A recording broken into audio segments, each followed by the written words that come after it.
بسم اللہ الرحمن الرحیم۔ السلام علیکم۔ کیپٹل ٹاک میں خوش آمدید۔ بلاول بھٹو زرداری صاحب نے جو کل کراچی سے لانگ مارچ شروع کیا تھا وہ ابھی تک جاری ہے، وہ لاڑکانہ کی طرف جا رہے ہیں، لیکن اس لانگ مارچ کے دوران انہوں نے جو گفتگو کی ہے، تقریریں کی ہیں، اس میں وہ یہ کہہ رہے ہیں کہ یہ ٹرین مارچ جو ہے، اس ٹرین مارچ کے دوران ہم لانگ مارچ بھی کریں گے، اور یعنی کہ لاڑکانہ کے بعد بھی ان کا ارادہ ہے کہ وہ کچھ اور شہروں کا رخ بھی کریں گے۔ تو کیا وہ اسلام آباد کا رخ کرنے والے ہیں؟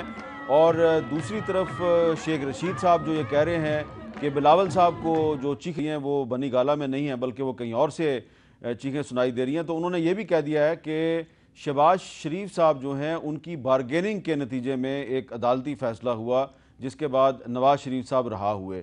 تو شیخ صاحب جو ہیں وہ ایک بہت سینئر سیاستدان ہیں، فیڈرل منسٹر ہیں، ان کی طرف سے یہ جو بیان ہے اس کے پاکستان کی سیاست پہ کیا اثرات مرتب ہوں گے، ان کے الفاظ بھی تھوڑی دیر میں ہم آپ کو سنواتے ہیں، لیکن اس سے پہلے میں آپ کو اپنے مہمانوں کا تعارف کروا دوں۔ آج ہمارے ساتھ موجود ہیں علی محمد خان صاحب، وزیر پارلیمانی امور۔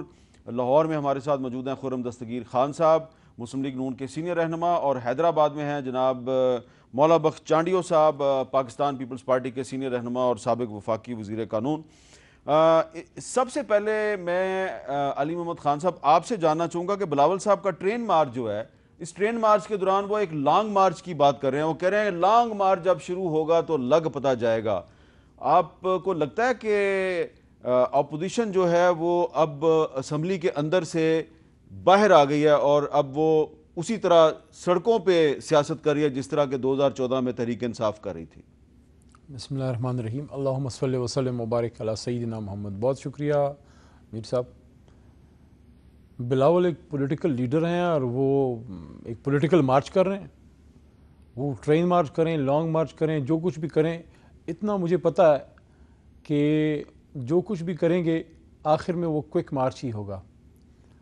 کوئک مارچ، وہ صلاحیت جو بے نظیر بھٹو صاحبہ کے زمانے میں پیپلز پارٹی میں تھی، اب جس طرح وہ محمود غزنوی نے سومنات کے بت کو پاش کیا تھا، وہ زرداری صاحب نے آ کے جو کام ضیاء صاحب مرحوم نہیں کر سکے، وہ زرداری صاحب محترم نے ایسا کر دیا پیپلز پارٹی کے ساتھ کہ وہ بیچاری اب ان کو سمجھ ہی نہ آیا ہم کیا کریں۔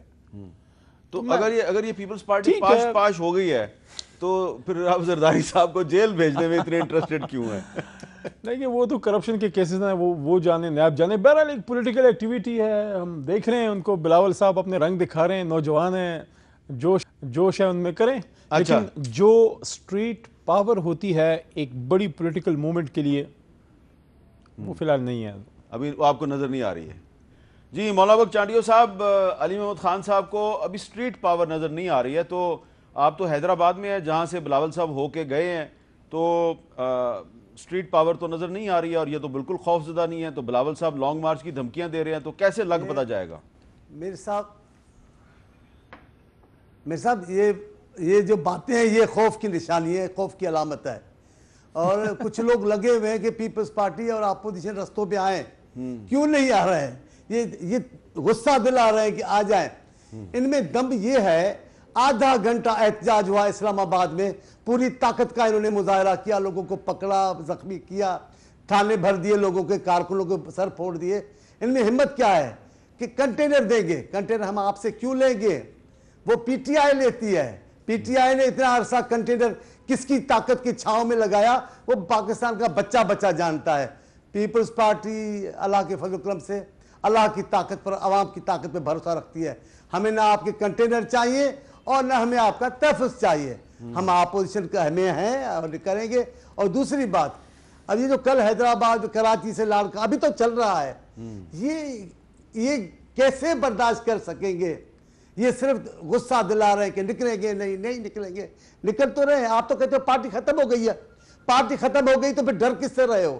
یہ کس کے لیے تیاریاں کر رہے ہو؟ اصل بات ہے، ان میں خوف زدہ بہت ہے۔ شیخ صاحب میرے بزرگ ہیں، میں ان کا بڑا احترام کرتا ہوں، آپ کے بھی لیکن بزرگ وہ ہیں، آستے آستے سیاسی مجذوب بنتے جا رہے ہیں، وہ بزرگ بزرگوں والی پیشن گوئیاں کر رہے ہیں۔ ایک بھی پیشن گوئی شیخ صاحب کی ضرورت نہیں ثابت ہوئی، اور جو بلاول صاحب کے لیے کہتے ہیں وہ نازیبہ ہے، وہ اچھی باتیں نہیں ہیں۔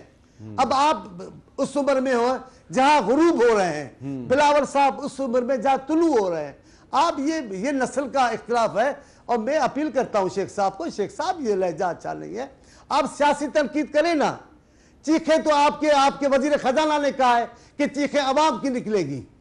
جو اس پہ مہنگائی کا ابھی تو مہنگائی کریں گے. اب آپ دیکھیں میر صاحب انہوں نے کہا کہ نوٹس لیا ہے گیس کی قیمتوں کا, آج پھر انہوں نے کہا کہ مزید گیس. آپ ایک طرف پیسے واپس کر رہے ہیں, دوسری طرح آپ پھر گیس کے قیمتیں بڑھانے کی باتیں کر رہے ہیں. ان کو سمجھ نہیں آ رہی. ٹھیک ہے میر صاحب ایماندارانہ میری رائے ہے. اچھا, حکومت کو احساس ہی نہیں ہے کہ ان کو حکومت مل گئی ہے, پر گالیاں دینا ہے, بیانات دینے ہیں اور گیدڑ بھبکیاں کرنی ہیں. کریں, علی محمد صاحب میرے بھائی ہیں, چھوٹے اچھی باتیں کرتے ہیں, ان کو ایسی باتیں کرنی چاہیے. پر انہوں نے بہت برا کیا ہے, ان کے ساتھ بہت برا ہوگا. پیپلز پارٹی جہاں اچھے راستے پہ جائے اور باتیں کرنا چاہتی, مفاہمت نون لیگ نے کیا ہے. آپ وہ وقت باتیں نکال رہے ہو, میں سمجھتا ہوں یہ جو تیش دلانے والے وزراء ہیں یہ کسی نے کام پہ لگائے ہوئے ہیں. اچھا, کہ جب تک کام ہمارا نہ ہو آپ چپ نہ کریں تب تک یہ خاموش نہیں ہوں گے. اچھا خرم دستگیر خان صاحب, یہ جو چانڈیو صاحب کہہ رہے ہیں کہ ان کے ساتھ بہت برا ہونے والا ہے, لیکن نواز شریف صاحب تو رہا ہو گئے ہیں, اور آج تو بلاول صاحب نے نواز شریف صاحب کو ان کی رہائی پہ مبارکباد بھی دیا, لیکن ساتھ ہی ساتھ وہ لانگ مارچ کے اشارے بھی دے رہے ہیں. تو آپ کا کیا خیال ہے کہ آنے والے دنوں میں اگر لانگ مارچ کا اعلان کرتی ہے پیپلز پارٹی تو مسلم لیگ نون کی کیا پالیسی ہوگی؟ جی امکانات ہیں کہ مسلم لیگ نون بھی ان کو جوائن کرے گی, کیونکہ ان 7 مہینے میں جو سب سے اہم بات ہے ہم سب کے لیے, اس حکومت کی نااہلی, بے تدبیری اور مکمل طور پہ بد انتظامی نے پاکستان کو نہ صرف معاشی دیوالیہ پن کے قریب کر دیا ہے, بلکہ اس کے اثرات جو ہیں وہ دوسری طرف بھی جا رہے ہیں. ایک سفارتی ہمیں انحطاط بھی نظر آیا ہے کہ کسی ملک میں, دنیا میں, ہندوستان نے جو پاکستان نے دراندازی کی تھی اپنے جہازوں کو, اس کی کسی نے مذمت نہیں کی. ابھی مہاتیر محمد آئے اور بڑے قابل احترام لیڈر ہیں ملیشیا کے, لیکن انہوں نے آ کے صاف ہمارے منہ پر کہا کہ ہم جنگ میں کسی کی طرفداری نہیں کریں گے, ہم جنگیں نہیں چاہتے. تو یہاں تو ایک طرف عوام کو یہ اندیا دیا اس حکومت نے کہ جی 2 روپے فی یونٹ بجلی بھی بڑھا رہے ہیں, 145% گیس کی قیمتیں پھر بڑھا رہے ہیں, روپے جو ہے وہ ڈالر کے مقابلے میں اس کی قیمت ہر روز گر رہی ہے مارکیٹ میں. اور پاکستان میں جو اہم بات ہے کہ لارج سکیل مینوفیکچرنگ منفی ہے, یعنی صنعت بند ہونا شروع ہو گئی ہے, زراعت بھی منفی ہے. تو پاکستان کے اوپر تو ایک ایسا عذاب ٹوٹا ہے اس حکومت کی صورت میں کہ 7 مہینے میں ہی لگتا ہے کہ ساری قیامت جو ہے وہ ابھی آ گئی ہے. اسی وجہ سے جب بلاول صاحب باہر نکلتے ہیں تو وہ ان کو ایک رسپانس مل رہا ہے. اور پاکستان میں جمہوریت جو ہے, جیسے ہم کہتے ہیں کہ آئین کی سربلندی ہے, جو لوگ اس کو ایکٹیویٹ کرنا چاہتے ہیں, بات کرنا چاہتے ہیں, ضرور کرنی چاہیے. لیکن اس حکومت نے ان 7 مہینوں میں جو ہے جو پاکستان کا بیڑا غرق کیا ہے, اس کی وجہ سے لانگ مارچ بھی ہو سکتا ہے, چھوٹے مارچ بھی ہو سکتے ہیں, پارلیمنٹ کے اندر, پارلیمنٹ کے باہر بھی پروٹیسٹ ہوں گے. اور اس لیے آپ نے دیکھا ہے کہ یہ پارلیمان سے مفرور ہو گئے ہیں. انہوں نے ابھی اس ہفتے اجلاس جو گزرا ہے کرانا ہے تھا, لیکن اب یہ کہہ رہے ہیں کہ جب اپریل کے دوسرے ہفتے میں, تیسرے ہفتے میں کرائیں گے, کیونکہ انہیں پتا ہے کہ پارلیمان میں گیس پر پروٹیسٹ ہوگا. مہنگائی 56 مہینوں کی سب سے جو ہے اونچی سطح پر ہے. انہوں نے 6 مہینے میں اتنے قرضے لیے ہیں کہ اگر یہ اسی طرح جاری رہے خدا نہ خواستہ, تو پاکستان کا قرضہ جو ہے جو شور ڈالتے یہ تھکتے نہیں ہیں کہ 30,000 ارب ہے, وہ 60,000 ارب ہو جائے گا, کیونکہ انہوں نے اپنے پہلے 6 مہینے میں 3,400 ارب روپے کے قرضے لے لیے ہیں. تو اس طرح کے سارے جو معاملات ہیں وہ اپوزیشن کو جو ہے اس میں ایک نئی انرجی دے رہے ہیں, ان کو دے رہے ہیں. اور حکومت جو ہے وہ مستقل طور پر بیک فٹ پر آئے گی, کیونکہ ان کی طرف سے کسی بھی معاملے کا حل جو ہے وہ ہمیشہ یہ ہے کہ جی الزام پچھلی حکومت کو دے دو, اپوزیشن کو دے دو. یہ کیسی فکری دیوالیہ پن ہے کہ پاکستان کے غربت کا مسئلہ جو ہے وہ مرغیوں سے اور بکریوں سے حل نہیں ہوگا. ضرور دیں, بڑی اچھی بات ہے, ہمارے کاشتکار بھائیوں اور بہنیں ہیں, لیکن پاکستان کے معاشی مسائل کچھ اور ہیں جن کو حل کرنے کے لیے ابھی تک انہوں نے واحد علاج جو دیا ہے, وہ ہم نے تو سنا تھا نا کہ معاشیات کو اکنامکس بولتے ہیں, انہوں نے بھیکونامکس دیا ہے کہ بھیک مانگو, کہیں سے 2 ارب آ رہا ہے, کہیں سے 1.5 ارب آ رہا ہے, اور حل کوئی نہیں آ رہا پاکستان کے مسائل. صاحب آپ اس کا رسپانس دیں گے یا میں اگلا سوال کروں؟ آپ وہ کہہ رہے ہیں جی کہ ہم تو پارلیمنٹ کے اندر بھی احتجاج کریں گے, پارلیمنٹ کے باہر بھی احتجاج کریں گے. میں ان کو کیا کہوں, ہارے ہوئے کھلاڑی کی آہو بقا ہے. کوئی کنکریٹ بات نہیں ہے کہ کس منسٹری میں کون سا کام ایسے نہیں ایسے ہونا چاہیے تھا. ایک جگہ آگ لگی ہوئی ہے اور ایک آدمی چیخ رہا ہے کہ آگ لگی ہوئی ہے. کوئی عقل مند آدمی پوچھے گا ضرور یہ کس نے لگائی. آج اگر ہم نے قرضے لیے کس وجہ سے لیے؟ آپ کے دیے ہوئے قرضوں کا سود چکانے کے لیے لیے۔ کہ آپ نے گریبان میں جھانک کے کبھی اپنے آپ سے پوچھیں گے کہ جس پیپلز پارٹی کے خلاف آپ باتیں کرتے تھے اور ہم بھی کرتے تھے، وہ جو 12-13 ہزار پہ چھوڑ کے گئے، 30,000 ارب تک اگر آپ قرضے لے کے گئے ہیں اور خزانہ خالی کر کے گئے، اچھا کیا آپ نے قرضے لے لیے، لگائے کدھر؟ تھوڑا بتانا پسند کریں گے؟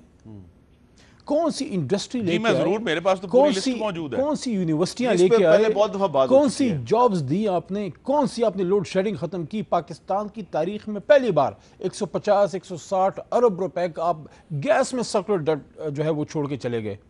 میں تو کہتا ہوں کہ جو یہ خزانے کے ساتھ کر گئے ہیں، میں سلام پیش کرتا ہوں، دونوں ہاتھوں سے میں ان کو سلام کرتا ہوں کہ اس کے باوجود یو ہیو دا اوڈیسٹی، میں مسلم لیگ نواز کو بالعموم کہہ رہا ہوں کہ آپ میں ہمت ہے، آپ کی ہمت کو سلام ہے کہ ملک کو قرضوں میں ڈبو کے اور آپ کباڑیا دیوالیہ نکال کے اس کے باوجود آ کے آپ جو ہے سینہ تان کے بات کرتے ہیں۔ یقین کریں اگر ہم لوگ یہ کام کر گئے ہوتے 6 مہینے تو آپ ہم کو کہیں ٹی وی پہ دیکھ، آپ ہمیں دیکھ ہی نہ پاتے، ہمیں ہمت ہی نہ ہوتی۔ میں سلام کرتا ہوں آپ کی ہمت کو۔ ایک کام جو آپ کرتے تھے تو اور ہم آپ کو بڑا اپریشیٹ کرتے تھے کہ جب کہا جاتا تھا کہ یہ جو جج ہیں یہ بغض سے بھرے ہوئے ہیں، یا جج جو ہیں وہ ان کا کسی ایجنڈے پہ چل رہے ہیں یا واٹس ایپ کالوں پہ فیصلے کرتے ہیں، تو اس وقت آپ کہتے تھے نہیں عدلیہ جو ہے اس کے فیصلوں کا احترام کرو۔ تو اب عدلیہ کے جو فیصلے ہیں اس پہ آپ کی حکومت کے لوگ جو ہیں وہ کیا کہہ رہے ہیں، ذرا سنیں جی شیخ رشید صاحب نے کیا کہا۔ میں نے آپ سے کہا تھا نا، یہ ساری بارگین کا جو ماسٹر مائنڈ ہے اس کا نام ہے شہباز شریف۔ دیکھیں پہلے بھی کیا جیل تھی جی، روز آ رہے تھے روز جا رہے تھے، اچھا ہوا گو کہ دنیا کی تاریخ میں ایسا فیصلہ نہیں دیکھا گیا، کوئی فرق نہیں پڑتا، اسی تنخواہ پہ ہیں۔ اب بیانیہ کون نہ دے بیانیہ، ایک چور اور وکٹری کا نشان۔ میں نے تو کہا تھا مارچ میں جھاڑو پھرے گا، انڈین اگریشن ہو گئی، پھر میں نے قوم کو یہ بتایا کہ 2-3 مہینے اور دے دیں۔ نون لیگ کی اور پیپلز پارٹی کی میں سیاست نہیں دیکھ رہا۔ یہ تو خیر آخری والا جو کلپ ہے یہ تو بہت پہلے کی بات ہے، لیکن آج شیخ صاحب نے کہا کہ دنیا کی تاریخ میں ایسا فیصلہ نہیں آیا، اور شہباز شریف صاحب جو ہیں میں نے پہلے کہا تھا بارگیننگ کرتے ہیں، تو کیا یہ مناسب ہے کہ شیخ صاحب یہ کہیں کہ جو عدالت کا فیصلہ ہے وہ کوئی بارگیننگ کا نتیجہ ہے؟ دیکھیں میں سمجھتا ہوں کہ شیخ صاحب اپنی گفتگو میں آزاد ہیں، ہمارے کولیشن پارٹنر ہیں۔ میں یہ سمجھتا ہوں کہ مجھے نہیں لگتا کوئی بارگین ہوئی ہے، سپریم کورٹ ایک آزاد ہے، اور جتنی مشکلات اور امتحانات میں سمجھتا ہوں سپریم کورٹ پہ بھی گزرے ہیں، اس وجہ سے میں کہہ رہا ہوں کہ پچھلے 2.5-3 سال سے جس طریقے سے سپریم کورٹ کے ہر ایک چیز کو میڈیا میں مانیٹر کیا گیا ہے، اور کوئی 360 نہیں، کوئی 5000 ڈگری سے ہر چیز کو جج کیا گیا ہے، تو اتنے ٹینشن اور پریشر میں سمجھتا ہوں، میں تو اپریشیٹ کرتا ہوں سپریم کورٹ نے جو سٹینڈ لیا ہے، خاص کر پاناما میں جو انہوں نے آزاد فیصلے دیے ہیں۔ اب جو ہمارے چیف جسٹس صاحب ہیں ایک بہت لرنڈ جج ہیں، وہ یعنی کہ ایز اے وکیل میں کہہ رہا ہوں کہ پاکستان کے قابل ترین ججوں میں ان کا شمار ہوتا ہے۔ میں نہیں سمجھتا کوئی بارگن وغیرہ ہے، مجھے کوئی انفارمیشن نہیں ہے، لیکن جہاں تک شیخ صاحب کا تعلق ہے، پاکستان کی سیاست کا ایک دمکتا ستارہ ہے، ان کا اپنا ایک انداز ہے، وہ بات کرتے ہیں اور وہ دبنگ طریقے سے بات کرتے ہیں، اور ہمارے کولیشن پارٹنر ہیں، لیکن ہمارے وہ قیدی نہیں ہیں، وہ اپنی بات کرنے میں آزاد ہیں، وہ کر سکتے ہیں اپنی بات۔ اچھا خرم دستگیر خان صاحب، آپ کو یاد ہوگا کہ جب کچھ آپ کے کولیگز جو ہیں، آپ نہیں، کچھ آپ کے جو کولیگز تھے جو آپ کی کابینہ میں شامل تھے، وہ جب اس طرح کی باتیں کرتے تھے تو ہم ان سے کہتے تھے کہ ذرا خیال کریں، مت کریں ایسی بات۔ اب ویسی بات جو ہے وہ شیخ رشید صاحب بھی کر رہے ہیں، تو اب آپ کا کیا خیال ہے؟ شیخ رشید صاحب جو ہیں وہ کچھ آپ کے ان ساتھیوں کو فالو تو نہیں کر رہے جو بعد میں نااہل ہو گئے تھے؟ یہ دیکھیں نا، ان کو تو توہین عدالت کی سزا ملی، ہمارے ساتھیوں کو۔ شیخ صاحب بھی توہین عدالت کے مرتکب ہیں، کیونکہ یہ کہہ دینا کہ ججز جو ہیں کسی سیاسی بارگن کا حصہ ہیں، تو پھر اس کا مطلب ہے کہ جو سزا ہوئی تھی وہ بھی سیاسی بارگن کا حصہ تھی، اب وہ دوسرا بارگن اگر الٹ ہو گیا تو اب رہائی ہو گئی۔ یہ بالکل ہی نامناسب اور نازیبا گفتگو ہے کہ ججوں کو اس طرح اس سیاسی بارگن میں امپلیکیٹ کرنا۔ ججوں کے فیصلوں کے اوپر آپ ضرور کامنٹس کر سکتے ہیں، اور کامنٹ کرنا حق ہے کہ ہم سمجھتے ہیں، اگر مجھے ڈس ایگری کرتے ہیں، ہم سب ابھی بھی سمجھتے ہیں کہ جو پاناما کیس میں سپریم کورٹ نے جس طریقے سے ٹرائل کیا وہ غیر قانونی تھا، وہ درست نہیں تھا، لیکن اس کا یہ مطلب نہیں کہ نواز شریف نے پاناما کا حکم ماننے سے انکار کر دیا۔ ڈسکوالیفائی ہوئے 4 گھنٹے کے اندر وزیر اعظم ہاؤس چھوڑ کر چلے گئے، اندرا گاندھی نے تو آپ کو پتا ہے ڈسکوالیفیکیشن کے اوپر ایمرجنسی لگا دی تھی اور 2.5 سال مزید بیٹھی رہی وہ، لیکن نواز شریف نے ایسا نہیں کیا. جہاں جہاں بھی عدالتوں کے فیصلے آئے ہیں ان کا احترام کیا، اور اگر ملک سے باہر بھی تھے تو عدالت کے احترام میں ملک میں واپس آ کر اب خود اور اپنی بیٹی کے ساتھ جیل چلے گئے، 200 سے زائد دفعہ عدالت کے سامنے پیش ہوئے. تو ہمارا جو کرٹیسزم ہے اس کے ساتھ ساتھ ہمارا عمل بھی نوٹ فرمائیں کہ ہم نے عدلیہ کی تکریم کی ہے، ہم عدالت کے سامنے پیش ہوئے ہیں، عدالت کے احکامات مانے ہیں. جو ہمارا حق ہے بطور شہری کا کہ ہم ان کو کرٹیسائز کریں، وہ ہم کرتے رہیں گے ان کے فیصلوں کو. لیکن یہ ہے کہ ہم نے تو اپنے ہر عمل کے جو ہے جب بھی ہمیں یہ سامنا کرنا پڑا ہے ہم نے اس کے سامنے سر تسلیم خم کیا. اچھا مولا بخش چانڈی صاحب، یہ جو شیخ اور رشید شیخ صاحب کو بھی چاہیے کہ وہ یہ کر لیں. مولا بخش چانڈی صاحب، جو شیخ رشید صاحب نے یہ بات کیا تو آپ تو وزیر قانون رہے ہیں، تو وزیر قانون کی حیثیت سے آپ کیا کہیں گے؟ یہ توہین عدالت ہے یا نہیں ہے؟ بڑی اچھی بات ہے، مجھے ابھی یاد آ گئی ہے وہ، حالانکہ میری وہ رائے نہیں ہے لیکن وہ کتاب میں آیا، جواہر لال نہرو نے لکھا ہے کہ قانون ایسا جالا ہے مکڑی کا جس میں مکھی پکڑی جا سکتی ہے لیکن بیل کی پھونک سے آگے اڑ جاتی ہے. ہمارے یہاں اکثر نہیں ہوا ہے. ابھی چیف جسٹس صاحب ایسے ہیں جن کے بہادری اور ہمت سے اور ان کے فیصلوں سے اور جو انہوں نے رواج ڈالنے کی کوشش کی ہے عدلیہ کے نظام میں، سب لوگ پر امید ہونے لگے ہیں کہ جھوٹی گواہی نہیں ہوگی، ہمت ہوگی، اور میں ایک روایتی انسان ہوں، تو سب پر امید ہے. لیکن شیخ صاحب جس پارٹی میں ہیں، جس حکومت میں ہیں، اس حکومت میں کبھی بھی لحاظ نہیں رہا عدلیہ کا. خود خان صاحب جب بھی کوئی فیصلہ ان کے خلاف آیا، بڑے افتخار چودھری صاحب سے لے کر بعد تک آخر تک جو ان کی حمایت میں فیصلہ آیا اس کو مانا، دوسرے کو نہیں مانا. ابھی علی محمد صاحب کیونکہ وکیل ہیں نا، بڑی دانش مندی اٹکل سے انہوں نے شیخ رشید صاحب کے بات کی حمایت کی ہے. انہوں نے جی نہیں جی ہم تو ایسے نہیں کہتے، لیکن وہ دبنگ ہے جی، دبنگ بات کرتے ہیں، تو یہ تو آپ حمایت کر رہے ہیں. اگر وفاقی وزراء عدالتی فیصلے پہ اس انداز سے بات کریں گے تو یہ توہین عدالت ہے. عدالت کو نوٹس لینا چاہیے اور اپنے وقار کی خاطر، اپنے فیصلوں کی عزت کی خاطر ان کو لینا پڑے گا، ورنہ دوسروں پہ کیسے وہ گرفت لائیں گے آپ بتائیں. ایک کے ساتھ ہے، ہاں حکومت تو رویہ رکھ سکتی ہے، نیب تو رویہ رکھ سکتی ہے ایک لوگوں کے ساتھ ایک قسم کا، لیکن عدلیہ، سپریم کورٹ اور چیف جسٹس کوسا صاحب، ہمیں ان سے امید ہے کہ وہ انصاف کریں گے. اگر وفاقی وزراء اس انداز سے آپ کے فیصلوں پہ بات کریں گے تو پھر عام لوگوں کو کیوں؟ کراچی کا سینیٹر تھا ہاشمی صاحب، وہ گرفت میں آ گئے. دوسرا کوئی غریب آ جائے، نون لیگ والے آ جائیں، ہم کانپتے پھریں آپ کے فیصلوں سے. تحریک انصاف اور اس کے وزراء کو کوئی لحاظ اور شرم نہ ہو آپ کے فیصلوں کا اور سپریم کورٹ کا. پھر آپ بتائیں. علی محمد خان صاحب کہہ رہے ہیں کہ شیخ رشید صاحب کی پارٹی سے ان کا تعلق نہیں ہے، لیکن علی محمد خان صاحب یہ بات تو جائز ہے کہ اگر طلال چودھری اور دانیال عزیز اور نہال ہاشمی جو ہیں وہ توہین عدالت میں ڈسکوالیفائی ہو گئے، تو اب آپ کو بھی شیخ رشید صاحب نے جو کہا ہے اس کی مذمت کرنی چاہیے. دیکھیں میں یہ عرض کروں گا کہ میں نہیں سمجھتا، ماضی کی سپریم کورٹ یا عدالتوں کی میں بات نہیں کرتا کیونکہ جسٹس قیوم صاحب کا زمانہ سب کو یاد ہے، لیکن آج کی جو سپریم کورٹ ہے یہ ایک آزاد سپریم کورٹ ہے. یہ ایسی سپریم کورٹ ہے جس کی طرف عوام دیکھتی ہے امید کی نظر سے، اور پاکستان کی تاریخ نہیں دنیا کی تاریخ کا ایک سب سے بڑا شاید فیصلہ ماضی قریب میں جو پاناما کا آیا، آپ کیا سمجھتے ہیں معمولی فیصلہ تھا؟ اس میں پٹیشنر کون تھا؟ شیخ رشید. تو میں یہ عرض تو کروں گا اگر شیخ رشید جو ہیں ان کی پٹیشن پہ نواز شریف ڈسکوالیفائی ہو جائیں تو وہ سپریم کورٹ کو سلام کرتے ہیں، اور اگر وہی سپریم کورٹ صرف 6 ہفتے کے لیے نواز شریف کو طبی بنیادوں پہ رہا کر دے تو شیخ صاحب کہتے ہیں بارگیننگ ہوگی. کہ میں نہیں سمجھتا کوئی بارگیننگ ہے.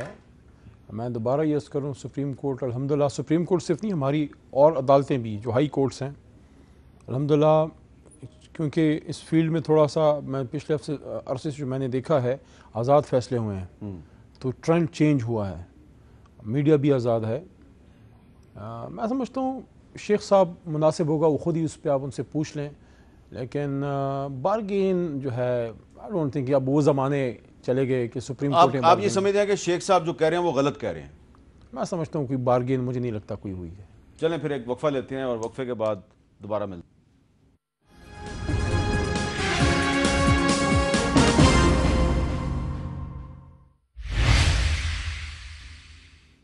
Welcome back. وقفے سے پہلے ہم بات کر رہے تھے کہ ایک وفاقی وزیر کی طرف سے سپریم کورٹ کے فیصلے کے بارے میں کچھ ایسے کومنٹس دیے گئے ہیں جن کے بارے میں بہت سے لوگوں کا یہ خیال ہے کہ یہ توہین عدالت کے زمرے میں آتے ہیں، لیکن سوال یہ پیدا ہوتا ہے کہ کیا وہ وفاقی وزیر جو ہیں وہ حکومت کا جو موقف ہے اس کی نمائندگی کر رہے ہیں، ساری حکومت کی نمائندگی کر رہے ہیں، یا اپنی ذاتی رائے کا اظہار کر رہے ہیں؟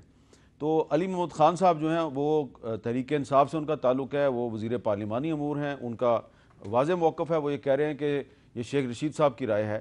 اور آج عمران خان صاحب نے جو ایک غربت کے خاتمے کے لیے ایک خصوصی پروگرام کا جو اعلان کیا اور اس کی افتتاحی تقریب میں وہ ہم موجود تھے، عمران خان صاحب نے بھی یہ آج ایک ایسی بات کی ہے جو کہ شیخ رشید صاحب کی رائے سے بالکل مختلف ہے۔ تو عمران خان صاحب نے آج جو کہا ہے وہ بھی سنیں، اور کچھ دن پہلے جو شیخ رشید صاحب نے کہا ہے وہ بھی سن لیں۔ 57 لاکھ خواتین کو ان کے ہم سیونگ اکاؤنٹس بنائیں گے اور ان کو موبائل فونز دیں گے، اور ان موبائل فون سے ان کو بینک اکاؤنٹ ہوں گے ان کے، تو وہ اپنے موبائل فون سے اپنے بینک اکاؤنٹ کو ایکسیس کر سکیں گے۔ اگر میرا بس چلے تو میں یہ سمارٹ فون ہی بند کر دوں اس ملک میں۔ اچھا، خرم دستگیر خان صاحب، آپ نے سنا آج عمران خان صاحب نے کہا کہ وہ 57 لاکھ خواتین کو موبائل فون دیں گے، اور شیخ رشید صاحب کہتے ہیں میرا بس چلے تو میں اس ملک میں یہ موبائل فون اور یہ سمارٹ فون ہی بند کر دوں۔ تو آپ یہ نہیں سمجھتے کہ یہ جو شیخ رشید صاحب نے آج جو بارگیننگ والی بات کیا تو یہ ان کی ذاتی رائے ہے، یہ پوری حکومت کی رائے نہیں ہے؟ یہ نہیں ہو سکتا نا کہ شیخ رشید صاحب جو ہیں وہ مستقل بیڈ کاپ کھیلتے جائیں اور عمران خان صاحب گڈ کاپ کھیلتے جائیں، کہ جو بھی جو ہے وہ بلو دا بیلٹ گفتگو کرنی ہے وہ شیخ صاحب کے ذمہ ڈال کے تو وہ بات پھیلا بھی دی جائے پورے ملک میں، اور پھر کہہ دیں جی ہمارا تو ان سے تعلق نہیں ہے۔ عمران خان صاحب شیخ رشید صاحب کو پوری طرح اون کرتے ہیں اور ان کے ساتھی رہے ہیں، ان کے سٹیجوں پر چڑھتے رہے ہیں اور بے شمار جگہ پہ ایک دوسرے کے لیے حمایت کا اظہار کر چکے ہیں۔ اگرچہ پہلے فرماتے تھے، آپ کے پروگرام میں ہی کہا تھا کہ میں تو ان کو چپڑاسی بھی نہ رکھوں، لیکن بہرحال سیاست میں چیزیں بدلی ہیں۔ شیخ صاحب اور عمران خان صاحب کا جو فرق ہے ان کی سوچ میں، اصل میں اس حکومت کا فکری دیوالیہ پن ہے۔ ہم یہ بھول جاتے ہیں کہ نیا پاکستان وہ لوگ بنا رہے ہیں جو پشاور میٹرو کی تعمیر بھی کر رہے ہیں اور نہیں ہو رہی، کہ یہ کمال ہے کہ نواز شریف کی موٹر وے پر تو جنگی جہاز لینڈ کرتے ہیں، ان کی بنائی ہوئی سڑک کے اوپر وہ بسوں کے لیے تنگ ہو گئی ہے میر صاحب۔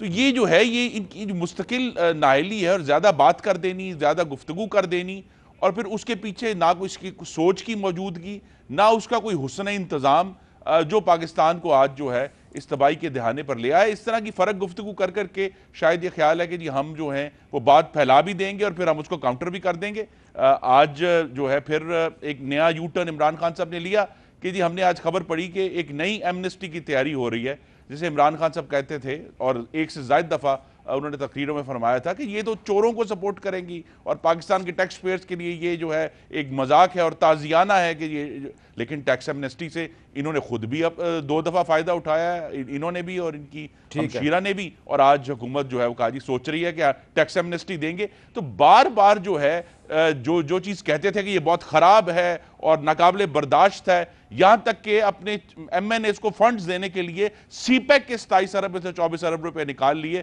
اور سی پیک کو جو ہے وہ بالکل ہی انہوں نے ڈی فنڈ کر دیا ہے کہ اس سال جو ہے سی پیک میں کوئی کام نہیں ہوگا سوائے وہ جب مسلم لیگ نون چلتا ہوا چھوڑ کر گئی تھی۔ تو یہ جو سارے معاملات ہیں ان کی پالیسی کے، یہی وہ چیز ہے جو اس حکومت کے لیے تباہی کا باعث بن رہی ہے، اور اگلے 3 مہینے جو ہیں وہ جو ذکر اسد عمر صاحب نے کیا تھا، وہ چیخیں جو ہیں وہ بڑی خوفناک عوام کی آئیں گی۔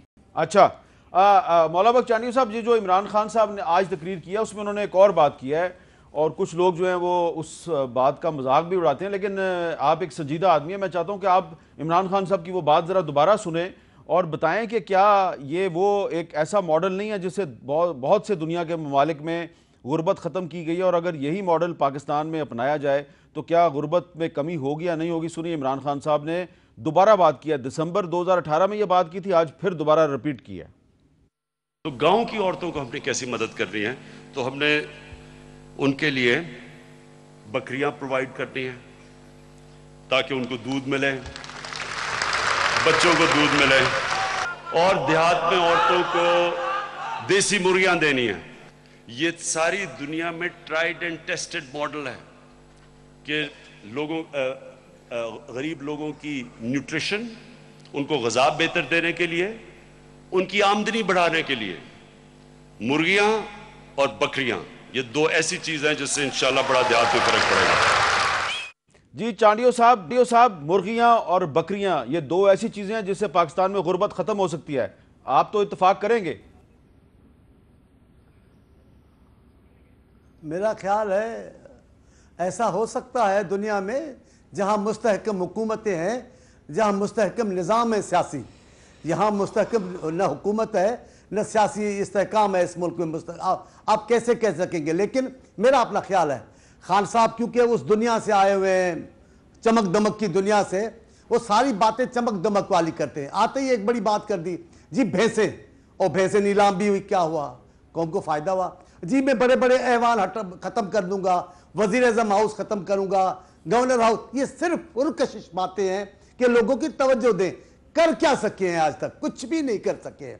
ان کا جو بڑا طلب خان وزیر خزانہ صاحب, ان کی گفتگو سنیں آج اخبار میں دیکھیں مرحلے وار گیس کی قیمت. آپ ایک طرف قیمتیں بڑھائیں گے گیس کی, پیٹرول کی, بجلی کی, آپ مرغی دیں گے. یہ صرف باتیں کرنے کی, کچھ بھی نہیں ہے, پرکشش باتیں کر ہی نہیں سکے. قومی سلامتی کا معاملہ, پاکستان کے لوگوں کی خوشحالی کا معاملہ, ہمارے یہاں دہشت گردی کا معاملہ, کل عدم تنظیموں کا معاملہ, یہ مرغیوں سے حل نہیں ہوگا. اچھا, یہ بکریاں دینے سے حل نہیں ہوگا. آپ پالیسی بتائیں نا, آپ نے کیا کیا ہے ملک کے لیے؟ 6-7 مہینے ہو گئے, آپ نے دیا کیا ہے قوم کو سوائے عذاب کے, سوائے بھوکوں کے, سوائے مہنگائی کے؟ یہ مہنگائی کا طوفان آئے گا امیر صاحب. ٹھیک ہے, لیکن ایمانداری کی بات کہہ رہا ہوں, میں گلیوں میں ہوں, میں گلیوں میں. یہ لوگ منتظر ہیں جب ان کو اپوزیشن کے لیڈروں نے کال دی, آپ دیکھیں گے یہ لوگ راستوں پہ آ جائیں گے. اچھا علی محمد خان صاحب, یہ خان صاحب جو ہیں انہوں نے دسمبر میں بھی بات کی تھی, مرغیوں کی بات کی تھی دسمبر میں, مرغیوں اور انڈوں کی. اب وہ 3 مہینے کے بعد مرغیوں اور انڈوں کے ساتھ ساتھ بکریوں کی بات بھی کر رہے ہیں. تو آپ یہ نہیں سمجھتے کہ سب کٹوں کی بھی بات کی تھی دسمبر میں؟ چلیں تو اب کون سے ریلو کٹے یا وہ دوسرے؟ نہیں, لیکن میں سیریس ہوں. جی جو عمران خان صاحب ڈیرن سمی کو فرمایا کرتے تھے نا, فرنیچر کھلاڑی اور ریلو کٹے, اب کہتے ہیں پی ایس ایل پاکستان میں آپ لوگ کافی پریشان ہیں پاکستان کے بارے میں, کیونکہ آپ لوگوں نے جو 10, 20, 30 سال کیا ہے, اب آپ کو میرے خیال میں ضمیر جاگ گیا, آپ پریشانی ہے. فکر نہ کریں, میں جواب دیتا ہوں. خان صاحب آپ صرف پارلیمانی امور کے وزیر نہیں ہیں, آپ جو پرائم منسٹر کا گریوینسز سیل ہے اس کے بھی آپ انچارج ہیں, اور آپ شہر شہر جاتے ہیں, لوگوں کے مسائل حل کرتے ہیں. تو آپ یہ کچھ بتانا پسند فرمائیں گے کہ جو دسمبر میں عمران خان صاحب نے اعلان کیا تھا کہ مرغیوں کے ذریعے انڈے آئیں گے, انڈوں سے غربت کم ہوگی, تو وہ جو پروجیکٹ ہے اس پر 3 مہینے میں کیا ڈیولپمنٹ ہوئی ہے؟ میں عرض کرتا ہوں, آپ نے گریونس کی بھی بات کی. میں سمجھتا ہوں جب وزیر اعظم پاکستان کو خط لکھا جاتا ہے تو وہ جس نے لکھا ہوتا ہے وہ ایکسپیکٹ کرتا ہے کہ میرا وزیر اعظم مجھے جواب دے. تو میں ان کے نمائندے کے طور پہ جاتے ہیں, ڈسٹرکٹ میں ایک میٹنگ ہوتی ہے جس میں district administration, D C, D P O وغیرہ سارا گیس بجلی والے, اور وہ لوگ آ کے بہت سوں کے مسئلے حل ہو جاتے ہیں, کسی کے نہیں بھی ہوتے, لیکن سب سے بڑی تسلی ان کو یہ ہوتی ہے کہ یار ملک کے وزیر اعظم کے لیول پہ میری بات کا نوٹس لے. لیکن جو غریب آدمی اس کو مرغی اور انڈے کی امید ہے, میں آپ کو عرض کرتا ہوں, نہیں پہنچی ابھی. میں آپ کو عرض کرتا ہوں, ایک تو میں ریکویسٹ کروں گا, میں خود دیہی بیک گراؤنڈ سے ہوں اور جتنے میرے دوست ہیں دونوں دیہی بیک گراؤنڈ سے ہیں, لیکن میں ریکویسٹ کروں گا کہ اسلام آباد آ کے لینڈ کروزروں میں پھر کے, اے سی کمروں میں اور ان شیشوں والی جگہوں پہ بیٹھ کے آپ مرغی اور بکری کا اور دیسی انڈوں کا مذاق نہ اڑائیں. پاکستان کی بہت سے لاکھوں کروڑوں لوگ ایسے ہیں جس پہ ان کا گزارا ہوتا ہے, لیکن ان کو دے نا, دے کیوں نہیں رہے؟ تھوڑا مجھے موقع دیں گے کیونکہ میں کافی ان کو سن رہا ہوں. دیکھیں اچھا میں ایک وقفہ لے لیتا ہوں, وقفے کے بعد علی محمد خان صاحب اس کا تفصیلی جواب دیں گے. مرغی بکری, وقفے کے بعد مرغی بکری انڈا اور کٹا, وقفے کے بعد دوبارہ ملتے ہیں.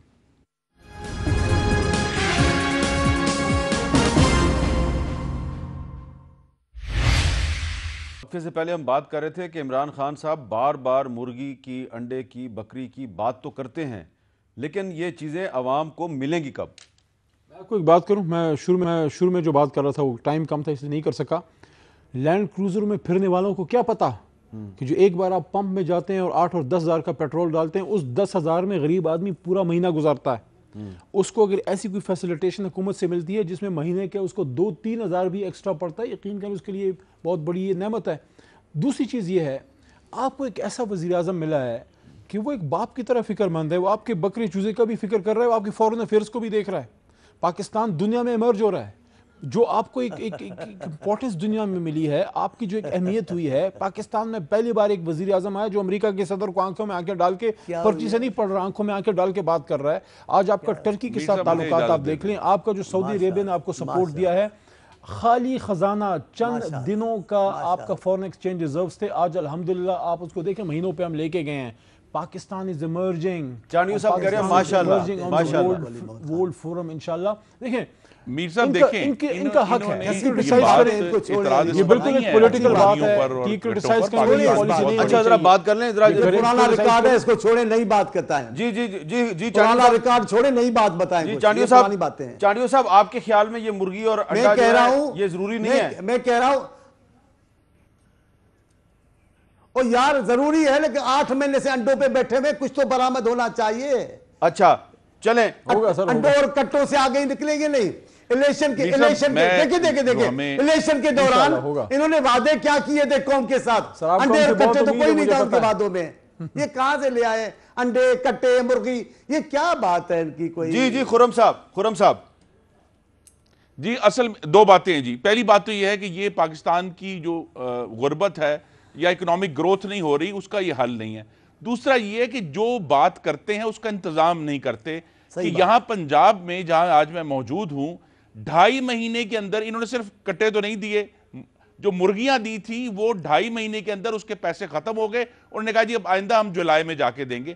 تو بات کر دیتے ہیں، اس کی فنڈنگ نہیں کرتے، اس کا انتظام نہیں کرتے، اور پھر جو ہے قوم کو آج نئی نوید سنا دی ہے. تو یہ جو مس مینجمنٹ ہے اور بد انتظامی ہے، یہ اصل میں ایشو ہے. اور جو جس طرف سوچ رہے ہیں وہ یہ ہے کہ اگر جو ہے 487 ارب روپے کا شارٹ فال آ رہا ہے ایف بی آر کی ٹیکس کلیکشن میں، اس کا بھی تو جواب دینا پڑے گا نا. ہائیسٹ فسکل ڈیفیسٹ آ رہا ہے، اس کا بھی تو جواب دینا پڑے گا. لیکن بجائے یہ کہ ہمیں یہ بتائیں کہ کس طرح اس کا سلوشن ہے، کہتے ہیں میں ایف بی آر ختم کر دوں گا. ایف بی آر ختم کرنے سے تو معاملے حل نہیں ہوں گے. تو 487 ارب پاکستان کو چاہیے، پاکستان کے دفاع کے لیے چاہیے، پاکستان کی مضبوطی کے لیے چاہیے، لیکن عوام کی خدمت کے لیے چاہیے. جب نہیں ہوگے تو نہیں ہوگا. صاحب اگر ایف بی آر جو ہے وہ ٹیکس بیس بڑھانے کی بجائے جو لوگ پہلے سے ٹیکس دے رہے ہیں، جو لوگ اپنے ٹیکس ریٹرنز جمع کرواتے ہیں، ایف بی آر انہی کے پیچھے پڑی رہتی ہے، انہی کو دوبارہ نچوڑنے کی کوشش کرتی ہے. تو اگر پرائم منسٹر کہتا ہے بھئی ایف بی آر اپنے آپ کو ٹھیک کرے، تو اگر وہ ٹھیک نہیں کرتی تو اس کو اگر کہہ رہا ہے کہ آپ کو ختم کر دیں گے تو اچھی بات ہے، اس میں تو کوئی بری بات نہیں ہے. نہیں میر صاحب، وہی ایف بی آر ہے جس میں جب مسلم لیگ نون کی گورنمنٹ آئی تو 1930 ارب روپے اکٹھے ہوتے تھے، اور جب ہم گئے تو ڈبل ہوا 3840 ارب روپیہ جو ہے. چلیں یہ ایک لمبی بحث ہے، یہ ایک لمبی بحث ہے. وہی ایف بی آر تھا نا جس نے ریونیو ڈبل کیا پاکستان کا. چلیں لیکن یہ ایف بی آر جو ہے جو آپ کی بات ہے وہ درست ہے، لیکن اسمبلی میں اگر آڈیٹر جنرل جو رپورٹ ہے آپ کو فکر ہے ملک و قوم کی، اسی طرح سے آپ اپنی حکومت میں بھی میاں صاحب کو بولتے ہیں. آج اتنی تکلیف سے ہم سب کو نہ گزرنا پڑتا. بہت شکریہ آپ تینوں کا، بہت بہت شکریہ.